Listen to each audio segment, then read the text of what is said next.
Olá, Antônio. Olá, Nathan, tudo bem? Olá. Tudo? Já está gravando para depois aparecer nós, né?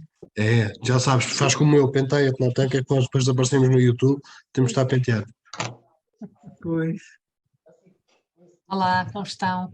Olá, olá, tudo Olá, bem? Inês. não estou a ir. Olá, Boa Carolina. tarde. Não Como quero. estão? Ok. Olá. Olá, como estão? Olá, olá. Senhor, cada um, senhor. Ah, Todos calados. estou a ver a minha amiga Isabel Porfírio, que bom. Estás-me a ver?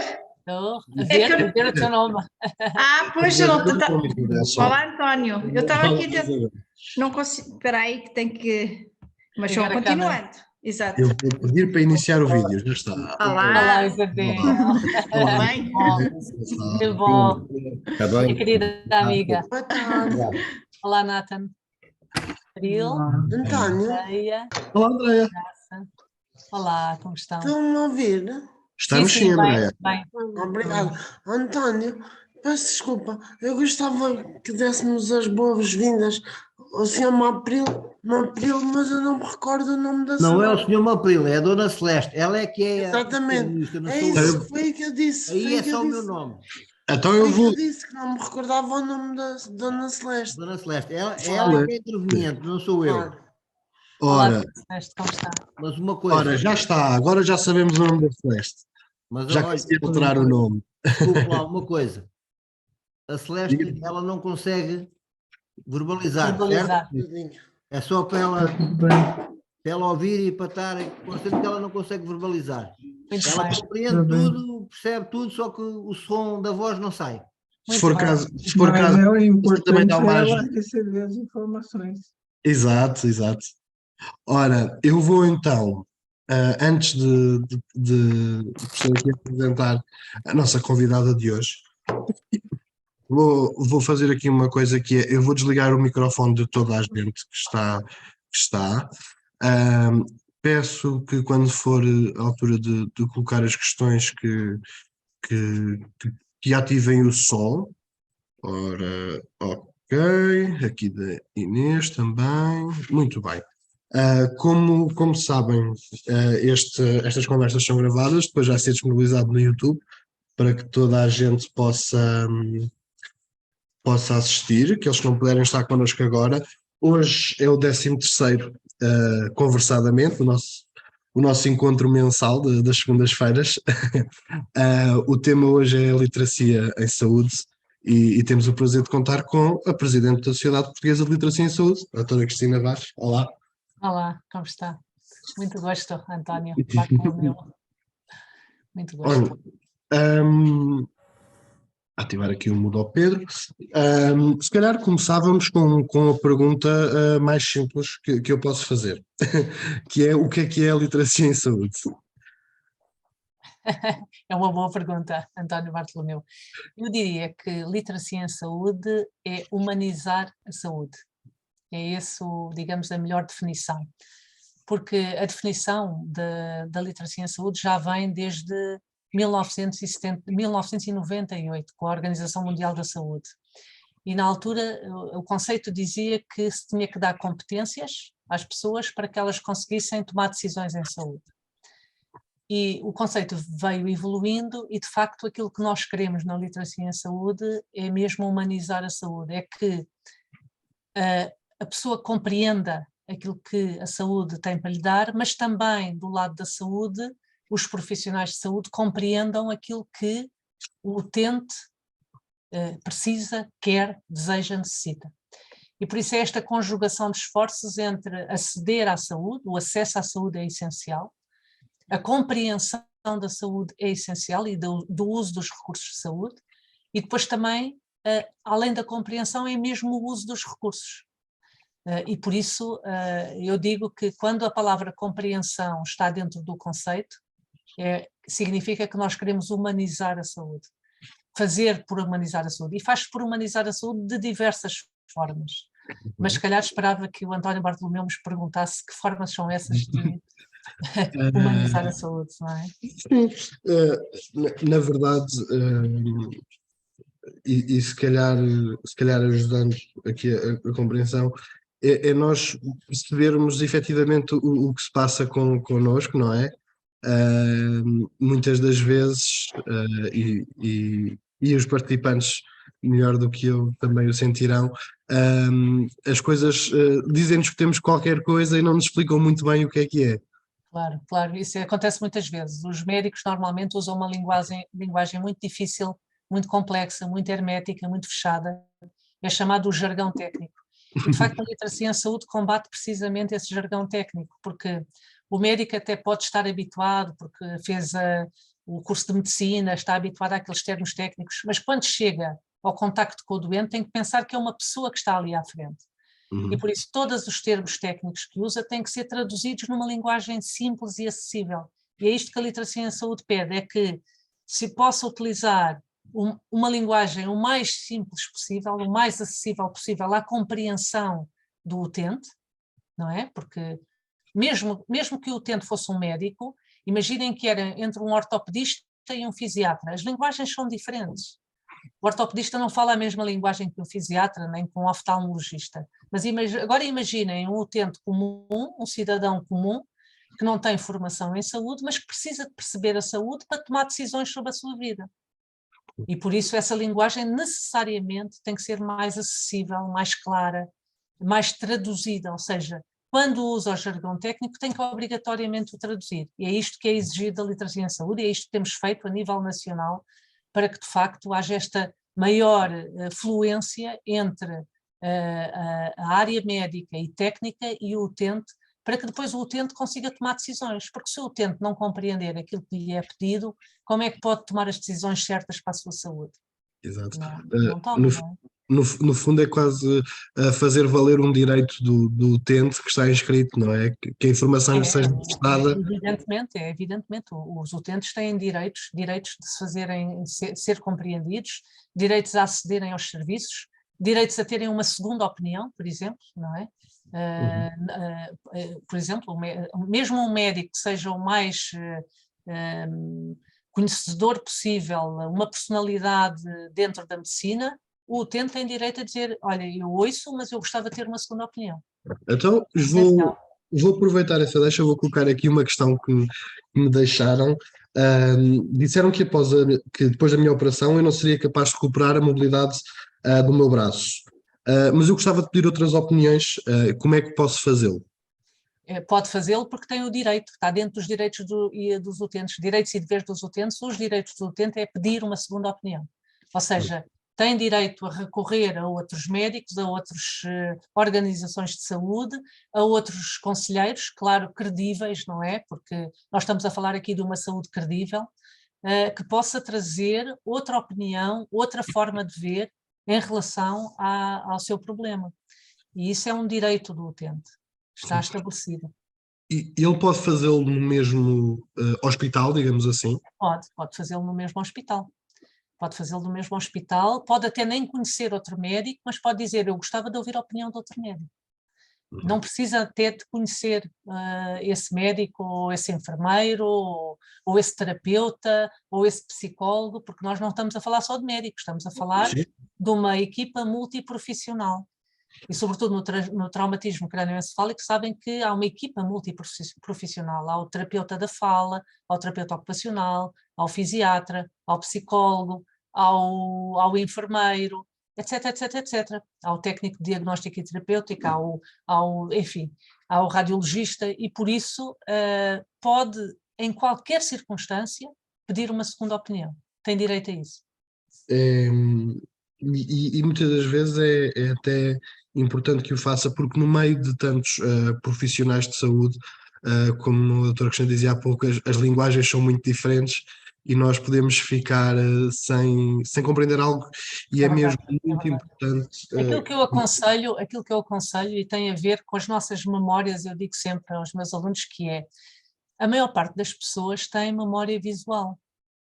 Há pouca gente que tem memória auditiva, que se lembra muito bem desta música ou daquela. Normalmente nós fixamos a nossa memória, onde é que deixamos as chaves de casa, sabemos que é naquela mesinha, onde é que deixei um livro, sei que é naquela mesa, ou seja, a nossa memória visual. Ora, se estamos numa relação com o nosso profissional de saúde simplesmente verbal, e se a nossa memória é visual, tem que haver um reforço dessa memória visual, e por isso vocês devem pedir ao vosso profissional que escreva, que faça um desenho, que faça a indicação escrita, mas uma escrita legível, porque é isso que depois vai reforçar a vossa memória visual. Isso é essencial. Evitar as letras de médico, as famosas letras de médico, As não é? minhas letras de médico são más, mas pode escrever em letra maiúscula que já se vê.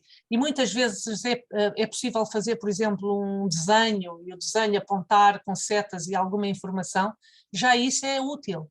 Quem tiver a oportunidade, por exemplo, de registar no telemóvel, ou pedir mesmo ao profissional, olha, se não se importa, grave aqui a sua voz com aquilo que eu tenho que fazer. Isto é uma forma, a Organização Mundial da Saúde e o IOM, o Institute of Medicine, dizia que devemos dar ao doente as formas que ele acha que são importantes para ele conseguir fazer a adesão terapêutica. Seja forma visual, audiovisual, gravado, em texto, em voz, há imensas formas de fazer essa passagem de informação. Quanto mais informações o doente tiver, melhor ele vai levar a informação para casa, mais robusta é essa informação. De facto, o melhor seria uma gravação áudio do médico a explicar o que é que ele tem que fazer. E é possível ele fazer, evidentemente dentro do consentimento informado, e penso que cada vez há mais médicos e outros profissionais que estão dispostos a fazer isso, porque aquilo que os profissionais querem é que o doente consiga fazer uma correta adesão terapêutica. Não é? Ou ele ou o seu cuidador, claro. Sim. Nesse mesmo sentido, uma das coisas que eu mais ouço, ou que nós mais vamos ouvindo, é que após o momento da alta vão parecendo, e perdoem-me a expressão, assim, uma espécie de farmácias andantes, com muitos medicamentos, com muitos nomes esquisitos, com comprimidos sem fim, e que a maior parte das vezes acabam por não saber para que é que eles servem. E sempre que tentam perguntar ao médico, parece que recebem sempre assim uma resposta um pouco vaga. Isto é comum? Isto é muito comum, haver para já uma quantidade, porque há comorbilidades, não é? Um doente não tem só uma doença. Nós sabemos que até à medida que a idade avança há muito mais doenças, e sobretudo alguém que tenha algum problema como um traumatismo ou como outro tipo de doença, evidentemente que há várias comorbilidades e há várias medicações.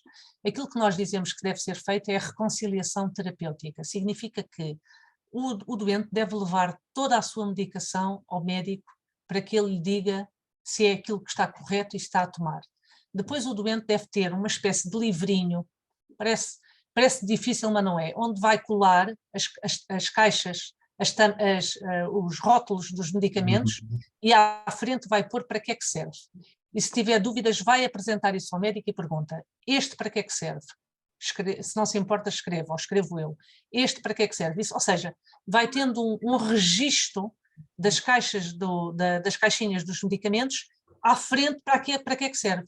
Chama-se o Brown Bag Review. Significa que quando há necessidade não precisa de levar as caixas de medicamentos, mas leva esses rótulos com essa identificação e mostra ao médico: olha, isto é o que eu estou a tomar agora. Até pode pôr as horas. Toma isto de manhã, toma isto à tarde e toma isto à noite. Imagina que toma 3 de manhã, 7 à hora do almoço e 3 ao deitar.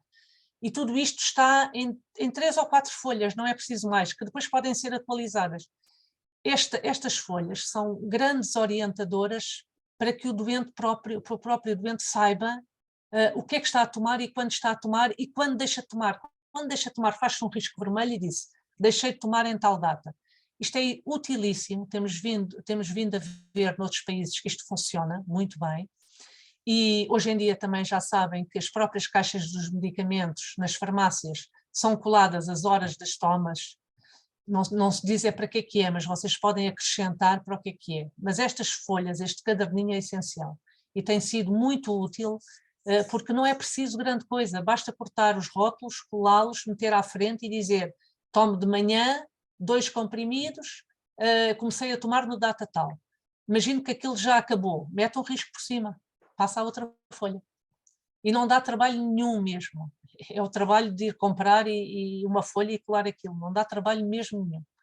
Se não fizer a própria pessoa, pode pedir ao cuidador que faça. Aproveitando aqui em estarmos a falar em cuidadores e centrando aqui um bocadinho o caso nos nossos as pessoas que sofreram uma lesão cerebral, acontece nas pessoas que sofreram uma lesão cerebral haver uma comunicação muito centrada, médico, cuidador, e só depois é que a informação chega ao doente. Entretanto, nisso acaba por se perder qualquer coisa e muitas das vezes a pessoa em questão fica sem perceber exatamente o porquê de determinado medicamento, determinada ação. De que forma é que isto pode ser combatido por parte do cuidador ativamente? Acredito que todos os cuidadores que aqui estão presentes Claro, virão ao claro. que É querem assim, que... isso é uma excelente pergunta.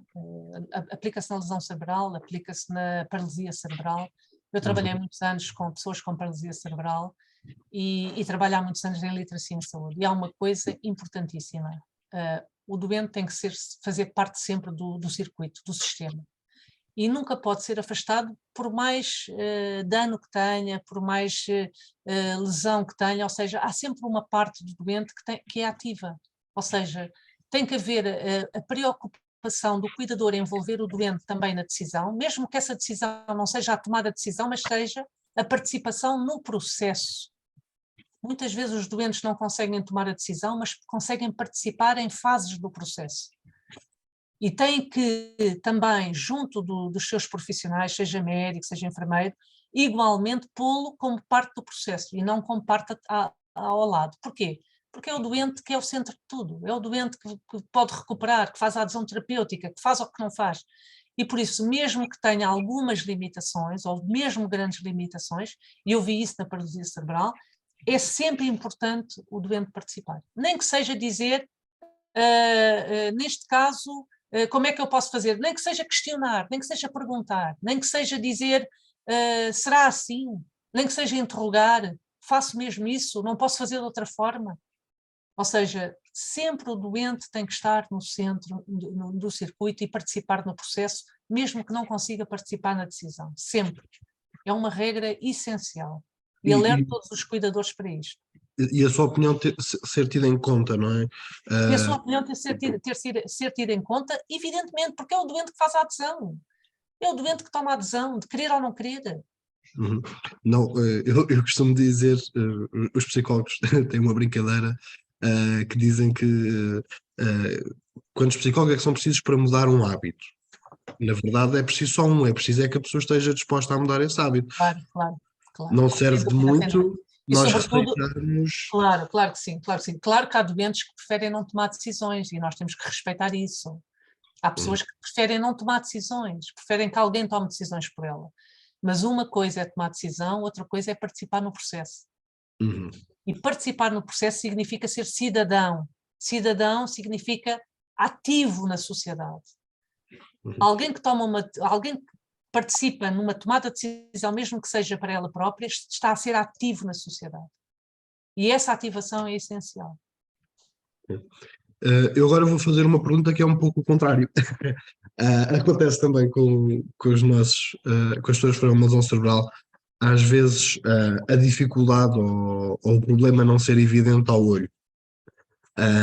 E uma das coisas que nos relatam é que estas pessoas que ficam por vezes com sequelas cognitivas e têm receio de não compreender aquilo que o médico lhes está a explicar ou aquilo que a enfermeira está a explicar e que gostavam de poder ir com um familiar ou com o chamado cuidador à consulta e às vezes não deixam, às vezes o próprio sistema hospitalar está feito para dizer não pode. Nós vimos um bocadinho isso agora com a pandemia, com as questões de só pode entrar a pessoa na consulta e por aí em diante. O que é que alguém pode dizer? Doutor António, essa pergunta é fantástica porque não sei se desde 2003, o Institute of Medicine e a Organização Mundial da Saúde dizem que é aconselhável que o utente entre com um familiar ou com um cuidador. É aconselhável quando o utente não se sente suficientemente robusto para ele próprio decidir e estar em toda a consulta, deve levar alguém ao lado, É muito importante. O Institute of Medicine e a Organização Mundial da Saúde alertam para isto, há estudos que alertam para isto. O utente tem que levar uma pessoa ao lado. Pode não querer levar, mas se quiser levar tem direito a isso. E por isso vocês têm que, quando estão nas consultas, têm que dizer, e muitos dos médicos já sabem, que tem que ser acompanhado. É aconselhável que seja acompanhado, para que haja melhor explicação, até o cuidador tirar mais notas, criar aqui também maior interação, mas nunca esquecendo que o utente tem que participar, não é? No processo, nunca esquecendo disso. Sim. Mesmo que não queira tomar a decisão. Já agora, para os cuidadores também,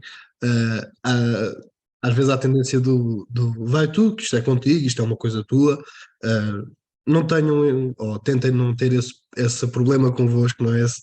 Aceitem também esta parte de poder ajudar, desta forma às vezes o estar presente ajuda muito.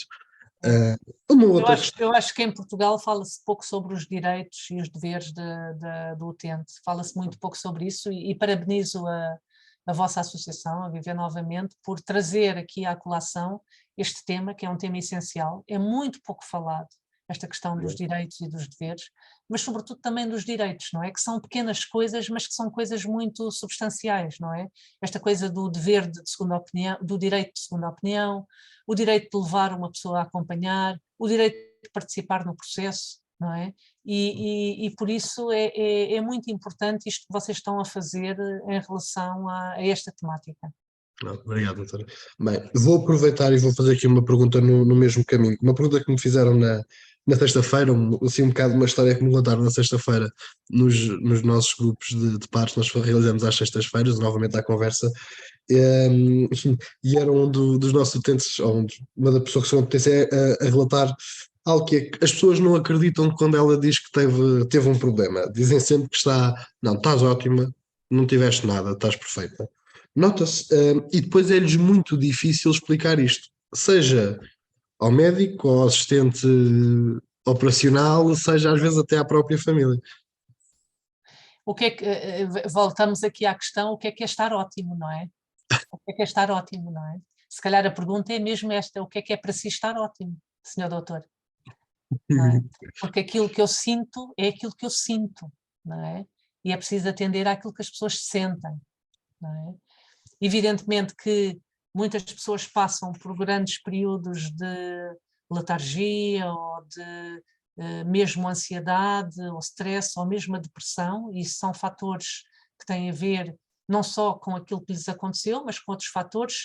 Nós em Portugal temos 30% dos jovens com grande ansiedade e depressão, não são só as pessoas que têm lesão crânioencefálica, não é? Nós vivemos, então, depois da pandemia, vivemos a questão da depressão muito profunda em muitas situações.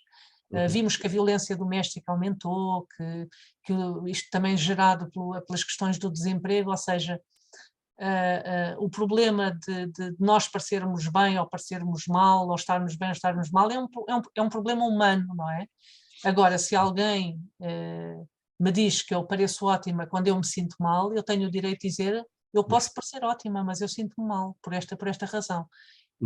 E depois os técnicos poderão avaliar se essa pessoa precisa ou de apoio psicológico, ou de orientação, ou psicoterapia, ou alguma estratégia de relaxamento, ou seja, depois isso é definido se é doença ou se não é doença, não é? Pelos técnicos.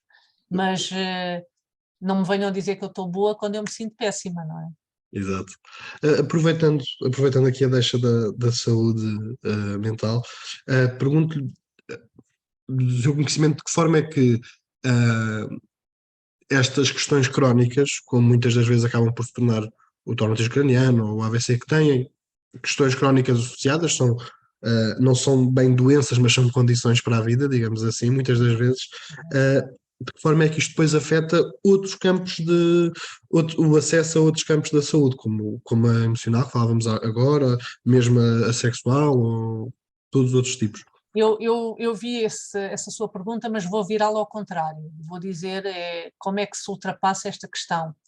todos os estudos, houve agora, em 2023, saiu um estudo de 30, uma avaliação de 30 artigos de revisão sistemática, ou seja, um estudo muito profundo, que chega à conclusão que a atividade física é promotora de bem-estar.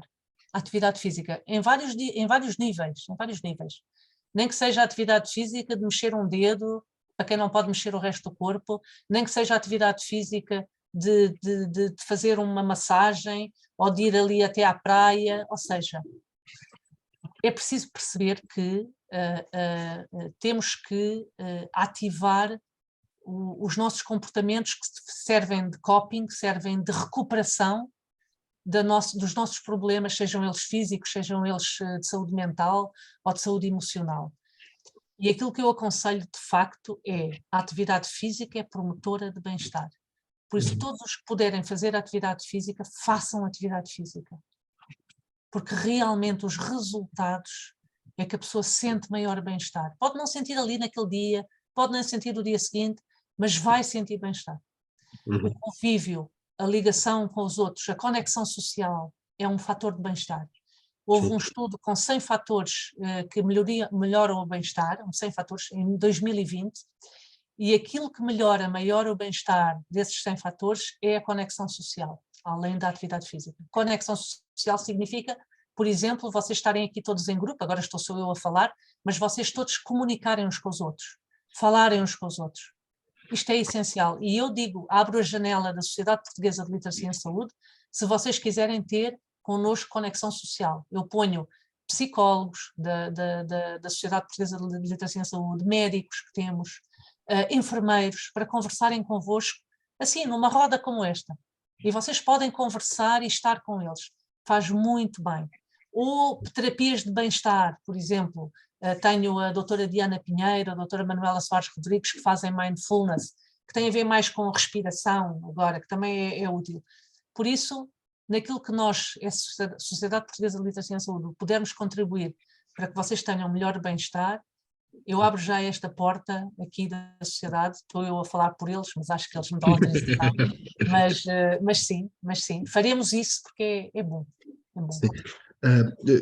É quase, de certa forma, estes dois fatores que acabou de dizer estão intimamente conectados, porque o facto de nós sairmos de casa para ir fazer qualquer coisa vai-nos permitir aumentar as relações sociais que vamos tendo, e isso leva-nos a uma maior qualidade de vida. Ou quando vocês combinam sair, por exemplo, tentem fazer uma atividade física, nem que seja pequenina.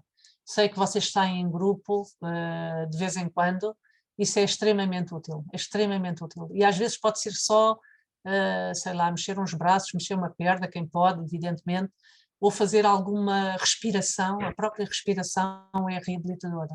E por isso é atividade física e conexão social, estar em conjunto. Vou aqui acrescentar vou-lhe fazer mais duas questões e depois abro para que os restantes possam fazer questões, pode ser? Acho que são duas. Uma das coisas que nós nos apercebemos em particular e que veio muito à baila durante este período do Covid e pós-Covid, é a questão da desinformação e do que é que é verdade e do que é que não é.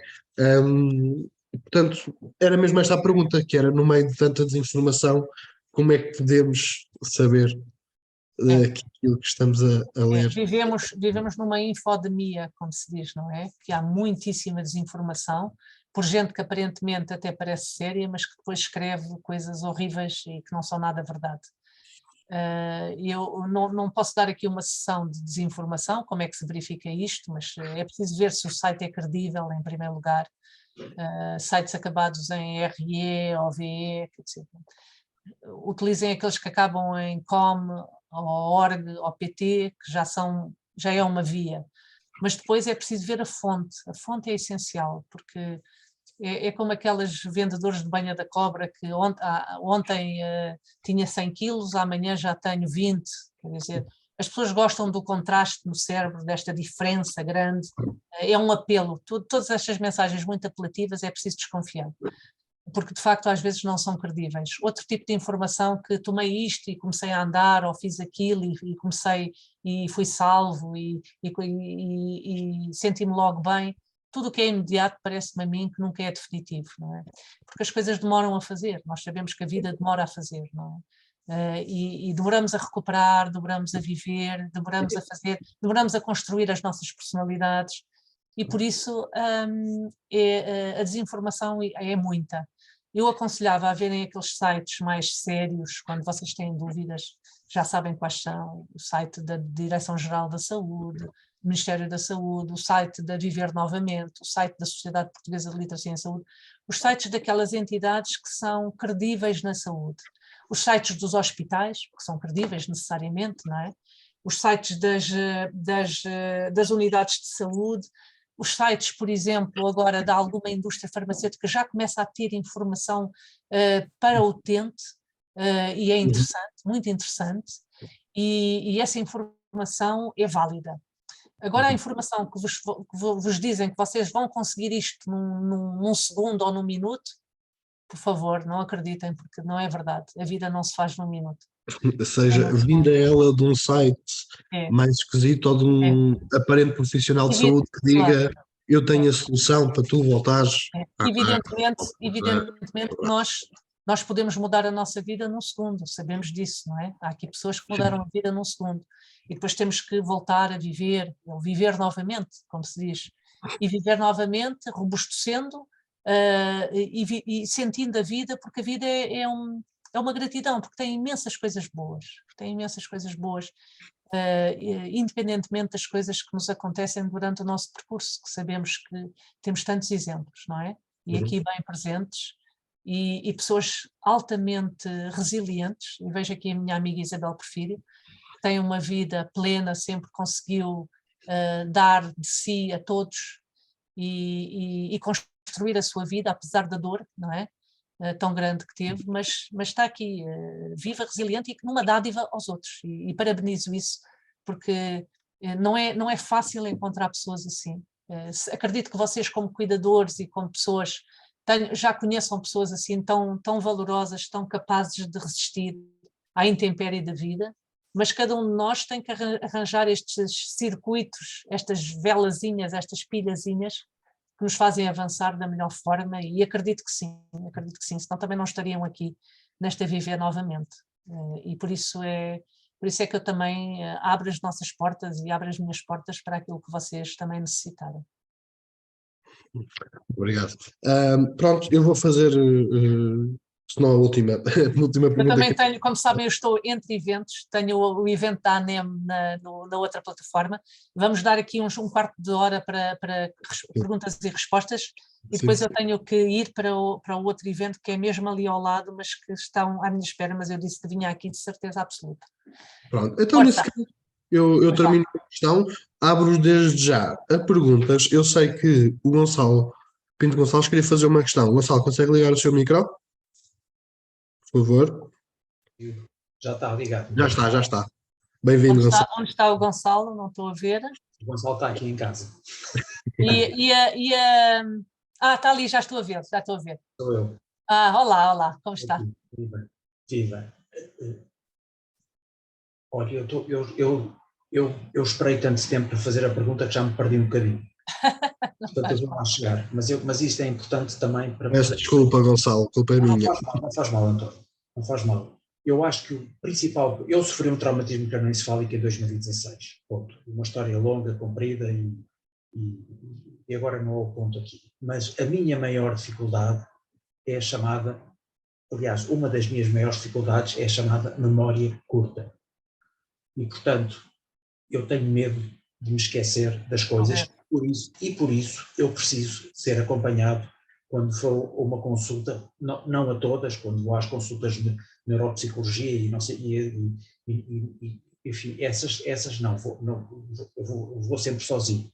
Mas se preciso, se sei que vou iniciar uma nova fase a seguir com nova medicação, ou seja, o que for, peço à Madalena, minha mulher, Madalena, acompanha-me, se faz favor. Claro. O ponto aqui é, eu não sou estúpido todo. e não fiquei estúpido todo. Não, mas eu estou agora a ser, estou a falar de mim, portanto eu posso falar assim. Mas sinto-me quase um retardado mental quando estou a falar com o médico, porque tenho medo de não perceber, nem é não perceber a linguagem, é de não conseguir acompanhar tempos de medicação, em que dias se devem tomar, a que horas, porque me vou esquecer. Claro, claro. E, portanto, quando eu vou falar com o médico, como é que eu explico que eu preciso mesmo de ser acompanhado, Claro. porque eu não tenho nenhum papel a dizer que tive um traumatismo crânioencefálico. Claro, claro. Mas aquilo que eu aconselho é que cada um dos doentes, isto já é aconselhado a todos os doentes, independentemente de terem traumatismo ou não, que levem ao seu médico um conjunto de perguntas e que o médico escreva ou grave. Depois, se o estado da pessoa, se a pessoa quiser dizer que está nesse estado, é escrever mesmo, sofri um traumatismo crânioencefálico e por isso agradeço que me coloque por escrito isto, ou seja, a pessoa ir preparada para a consulta também é muito importante. Nem que seja com uma folha A4 serve para levar isso tudo. E sobretudo, se o médico deixar gravar cada coisa, não custa nada, é o médico dizer, olha, tem que tomar a medicação, esta medicação, e diz o nome da medicação, às 10, às 12 e às 14. Tem que tomar esta medicação às 15, às 13. Ou seja, isto é muito fácil, o doente sai. Porquê? O que é que acontece com a memória de curto prazo? A nossa memória de curto prazo é mesmo de curto prazo, independentemente da pessoa ter traumatismo ou não ter. Nós só conseguimos fixar no máximo até 3 itens. Já foram feitos estudos. Eu já fiz testes com os meus alunos, doutorados e mestrados, não é? Que em princípio deviam saber registar tudo e não conseguem registar mais de 4 itens, 4 ou 3. Agora, por isso é que se tem aconselhado é que a pessoa, quando vai para a consulta médica, vai preparada. Para já, há uma estratégia que é o Ask Me Tree, é pôr 3 questões que eu quero saber e que tenho que apontar. Por isso, eu vou perguntar esta pergunta ao médico, esta e esta. Se eu tiver necessidade da medicação, então, digo, por favor, grave a medicação que eu vou fazer. A que horas é que eu tenho que tomar? Até podemos dar como exemplo. Deve tomar a medicação X às tantas horas e às tantas horas. É só isto. Vocês devem ir preparados para a consulta. O ponto aqui... E podem ir sozinhos, desde que vão preparados para a consulta. Sim, mas o ponto aqui também é que um traumatizado crânioencefálico recente, e quando eu digo recente, até podem ser 2 anos, o meu já lá vai há 6, mas ao fim de 2 anos ainda tem a maior das dificuldades. E, portanto, nem sequer consegue preparar uma consulta. É isso, vocês têm que pedir ajuda ao cuidador, não é? Porque daí terem a rede ou a Associação Viver Novamente, preparar já uma série de questões. Isso era muito fácil, nós até temos o Boost, eu depois faço chegar, que é uma folhinha que o doente leva com que consultas é que eu tenho, que médico é que eu tenho, que telefone é que é, o que é que eu devo fazer, eu vou passar-vos isso. Que vocês, com este, é o Boost, é uma folha A4 que tem lá toda a informação e vocês podem passar aos vossos utentes e eles levam isto para a consulta e o médico preenche e é a folhinha do doente. Porque aquilo que eu aconselho quando alguém não tem mesmo capacidade é fazer agir o direito de ser acompanhado, não é? O direito de ser acompanhado. Sim, sim. Com o cuidador. Se não, esta folha, o BUS, eu vou passar ao Dr. António para vocês terem, porque é bastante útil, bastante útil. Eu normalmente justifico que preciso de ser acompanhado. Claro. Quando digo, olhem, desculpe, mas eu tenho 59 anos e estou reformado por invalidez desde os 57. E isto é exclusivamente fruto de um traumatismo crânioencefálico. Claro. E, portanto, só assim é que às vezes as pessoas percebem. Claro. Vocês têm que ter os vossos direitos por direito e não por pedir. Está a ver? Vocês não têm que fazer os pedidos como se fossem uns coitadinhos. Vocês têm que pedir pelo direito que têm. O direito que têm. O direito do doente. Há o direito do doente. É como doente. Não. Por exemplo, no outro dia fizemos um webinar o ano passado com o Eduardo Jorge, que é um tetraplégico, não sei se o conhecem, que é um grande ativista, com a Diana Santos, que foi deputada na Assembleia da República, que também tem uma doença degenerativa, e com a Ana Paula Reis, que é uma paraplégica já há muitos anos, era hospedeira e caiu do 7º andar. E o que eles disseram é que, por exemplo, quando têm que fazer um raio-x, os próprios técnicos de radiologia não conseguem passar, não sabem fazer a transferência da cadeira para a marquesa. Puxam a perna de um tetraplégico, podem na partida. Não há, por exemplo, uma grua de transferência. Normalmente não há grua de transferência dentro de lá da sala de radiologia. E isto são coisas que os doentes têm que ter. Estou a falar de paraplégicos e tetraplégicos. Mas também os profissionais de saúde têm que ser capacitados para lidar com a deficiência e com a doença. Mas pelo menos com a deficiência. Saber fazer uma transferência de um tetraplégico é obrigatório, devia ser obrigatório em todos os sítios de radiologia, mas não é. Nós hoje por acaso nem abordámos a questão da acessibilidade física e a forma como isso implica. É verdade, são questões emergentes que têm que ser debatidas, porque têm a ver com o percurso do doente no sistema, a navegabilidade do doente no sistema. E cada vez mais falamos na experiência do paciente. E por isso temos que, para fazer uma boa experiência para o paciente, temos que treinar e formar os próprios profissionais. Muitas vezes nem sequer sabem lidar com a deficiência. Sim, de certa forma é criar uma boa experiência para que não se criem anticorpos para com a experiência da saúde ou com ir ao médico. Claro. Nós já abordámos isto algumas vezes, que é muitas das vezes as experiências de internamento, nós aqui lidamos um pouco com isso, no pós-coma, no pós-alta, são tão negativas que às vezes as pessoas depois acabam por evitar ir, ou por ter medo em ir, porque vai acontecer mais qualquer coisa e não querem e foram maltratadas alguma vez. Mas não é preciso ter medo, é preciso defender os direitos, não é? E aos poucos, sobretudo as associações, têm um grande papel, não é? A Viver Novamente tem um grande papel nisso, não é? A Sociedade Portuguesa de Literacia em Saúde também tem um papel nisso. Ou seja, são as organizações que têm, digamos, especialistas e compreendem estas áreas, a área da deficiência, a área da doença, dos vários tipos de doença, é que podem, com força, começar a mudar o sistema. Porque o cidadão sozinho também é mais difícil, não é? O cidadão sozinho per si é mais difícil. Sim. A Isabel também queria fazer uma questão, não era, Isabel? Sim. Sim, era um bocadinho no sentido do que o Gonçalo estava a colocar a questão de ser acompanhado e daquilo que a Cristina estava a falar. O que eu posso pôr só aqui a minha experiência, que eu acho que é um bocadinho, acaba por ser um bocadinho útil, porque a minha mãe tem 80 anos e é uma pessoa saudável, mas pronto, com as pessoas de idade e não só, tem alguns esquecimentos de memória. Então, muitas vezes, o que eu faço com ela, sempre que eu não posso ir às consultas, o que eu combino é, quando ela estiver no médico, ela que me telefone, que peça ao médico se me pode telefonar e põe o telefone em alta voz e eu ouço exatamente o que o médico lhe está a dizer. E isso tem funcionado. Isso é uma estratégia. Sim, é uma estratégia. Sim, eu escuso, às vezes não consigo ir com a minha mãe, mas pronto, ela fica sempre preocupada, porque eles vão me dizer, eu depois já não te sei contar e já não te sei dizer. Eu digo, mãe, quando chegas lá, dizes ao médico, doutor, importa-se que eu ligue à minha filha e ponha em alta voz? Normalmente os médicos não se importam. Ela liga para mim e pronto, e eu ouço o que o médico tem a dizer, tomo nota daquilo que tenho que tomar e é como se eu estivesse com ela na consulta. Eu acho Pois, é uma forma, é uma estratégia, Sim. é uma estratégia.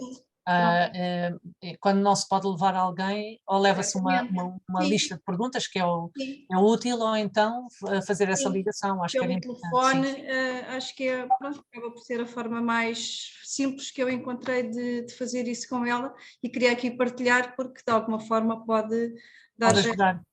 Sim, acho que é uma boa ideia. Acho que é uma ótima ideia. Nathan, querias fazer uma questão também? Não, espera aí, já sei o que é que eu estou aqui a ver. Estava a ver aqui o chat, era na altura relativa ao pedido de segunda segunda opinião, não era? E a Andreia também colocou mais ou menos Já na está mesma. esclarecido? Já está esclarecido ou não? Ficaram esclarecidos? Já estou esclarecido da Andreia. minha questão, sim. Mas pronto, vou recolocar a questão só para todo mundo saber. A minha questão era sobre confidencialidade. Se existe alguma confidência, ou porque, por exemplo, se nós falamos, muitas vezes, no meu caso, eu converso bastante com a minha terapeuta e tudo, porque a gente se encontra com frequência, então a gente tem uma relação amigável. Ela tem o direito de comunicar entre médicos? Existe esse direito de comunicação entre médicos, por exemplo, quando eu vou pedir uma segunda opinião?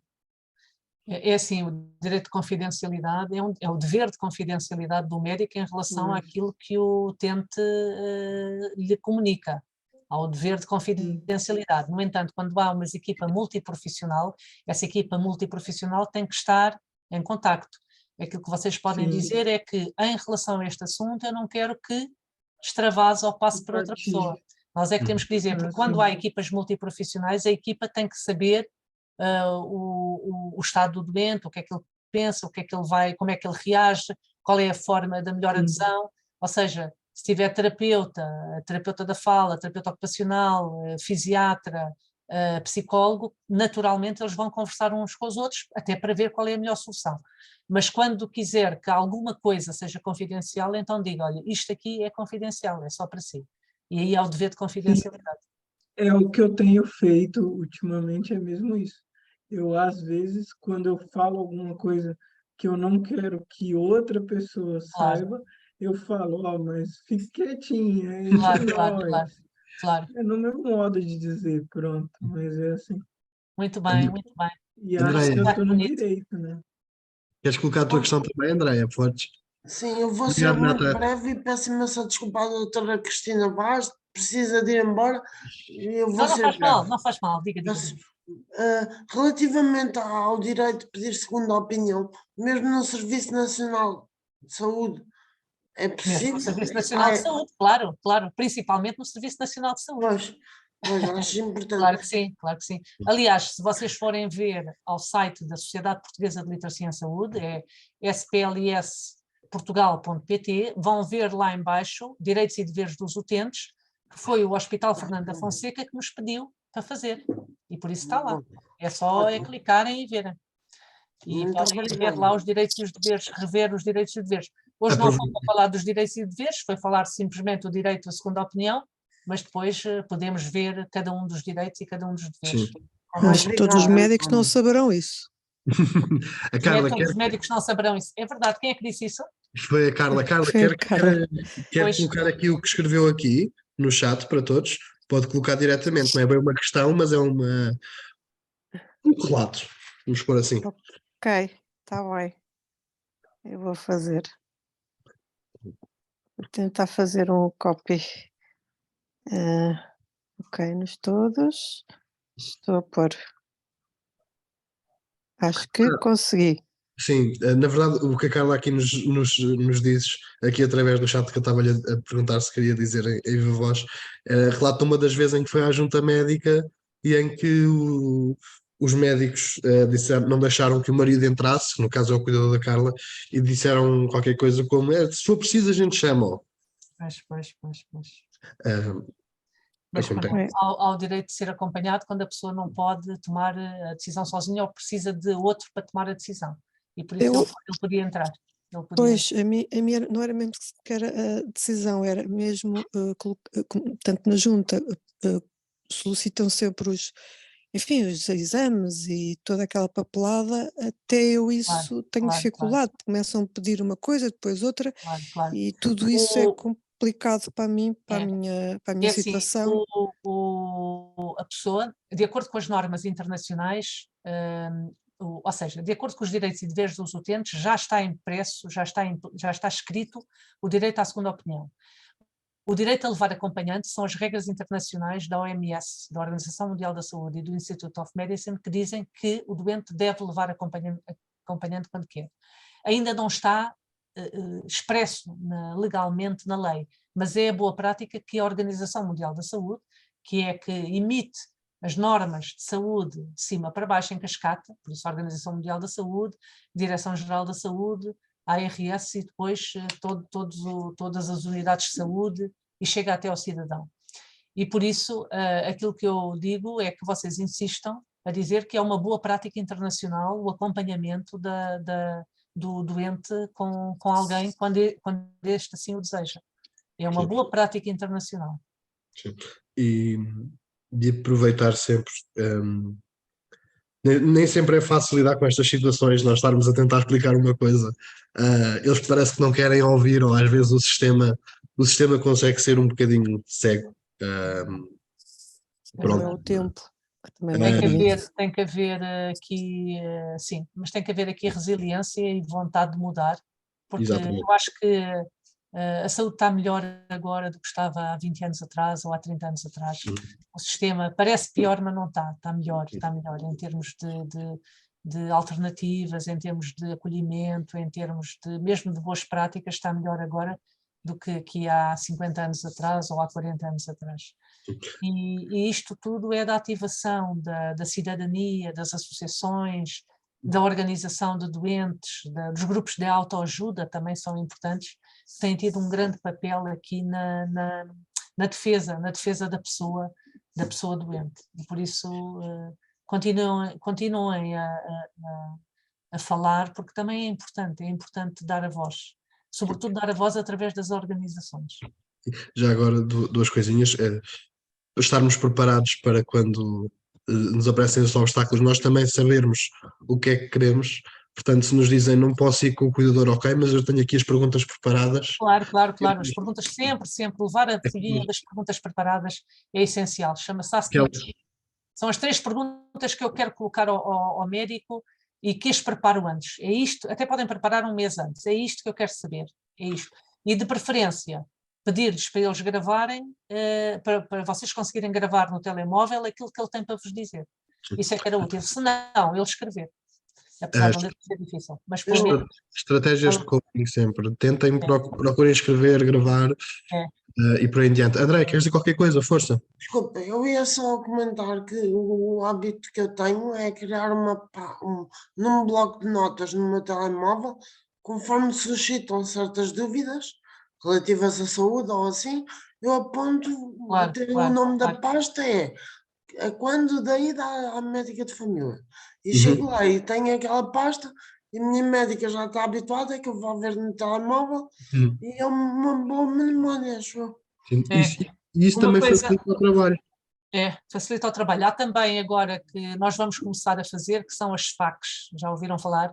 Frequent Asked Questions, que significa que nós colocamos a pergunta comum, as perguntas comuns que os doentes têm e depois as respostas mais comuns. É como um chatbot, é como... Perguntas frequentes. As perguntas frequentes, são as perguntas frequentes e as respostas mais transversais. Não sei se a Associação Viver Novamente tem, mas era bom fazer. As perguntas mais frequentes e as respostas mais frequentes. Por acaso não temos, creio que não teremos para conceito de... nós podemos... de consulta, mas podemos criar. Nós temos, no Núcleo Cavernoma Portugal temos. Boa, no Núcleo o quê? É onde? Núcleo Cavernoma Portugal. Sim. E é isso? É uma doença raríssima. Eu sou aqui um outsider. Ok. É melhor o António. Eu posso tentar explicar. Na verdade, é relativamente simples de explicar. No caso da Carla, que é quem cá está, e acho que não se importa ver que eu identifico, sofre de uma doença que se chama cavernomas, de forma simples, tem um nome um bocadinho mais extenso, mas na verdade o que são malformações que levam a aneurismas. São muitas más formações, pode continuar a acontecer, acontece uma vez, depois aparece noutra zona, depois noutra zona, e é uma doença rara como é que... Eu só soube porque conheci a Carla, não foi na escola que descobri que havia. Não, estou numa reunião novamente. Que havia esta questão, mas são mais formações... Desculpa ter perguntado, que não sabia, sinceramente. Não, fez bem. Pois bem, obrigada. Eu fiz Até a mesma gostaria de coisa tê-la quando conheci a Carla. no nosso núcleo também a dar um bocadinho de formação. Muito Claro bem. que sim. Eu não sei se têm mais alguma questão, eu É realmente isso. não queria pressionar-vos, mas Não, não, não. como Se não já são tiverem mais 7h30, questões, se não Doutora tiverem... Cristina, Sim? you speak very well English, right? É sério, você nota-se que tem uma pronúncia perfeita. Já esteve na Inglaterra? Não, não estive. Ou na América? Pronto. Pronto, sim. Muito bom. Eu gostava de tirar uma foto com vocês. Se vocês pudessem abrir as câmaras, adorava tirar esta foto. sim, aqueles que Não não sei se alguém estão. quer confidencialidade, evidentemente que não, mas adorava ter uma foto convosco, porque foi uma... Eu sabia que tinha que vir aqui falar convosco, porque de facto as vossas perguntas foram muito pertinentes. Sei que foram também colocadas através do António e por isso também agradeço. E disponham de mim, porque eu no nosso site está o nosso e-mail, splsportugal, Eu coloquei, eu, @gmail.com. coloquei, eu coloquei o site aqui para que todos pudessem ver, portanto, Sim, vai o ter que estar site. aí E tenho num muito bocado. gosto depois em falar convosco e se calhar criar aqui algum projeto para melhorar esta comunicação entre Muito médico e obrigada. utente, que acho que é importantíssimo, Vamos certamente. Então vamos tirar a foto? Alguém quer abrir mais a câmara ou não? Inês, olá. Olá Inês, como está? Mais alguém? Patrícia, Manuel, Helena, Miguel, Olga, Miriam, TT Formiga, que é um nome giro. Parece que é o Formigal. António. Hã? É o António Formigal que hoje não ligas Ok. António. Ok. Pronto. Então pronto. Então o António tira a foto Eu tiro aqui em 3, 2, 1, sorriso bonito e um penteado. Foste ligar a luz, Inês. Ok, vou esperar. Oh, que pena, a Miriam não consegue ligar a câmera. A Não tem... Inês está. A Miriam não está a levantar a... Olá Inês, como está? E, ok, 3, 2, 1, tudo muito bem penteado. Cheese. Cheese. Está feito. Bom. Muito obrigado.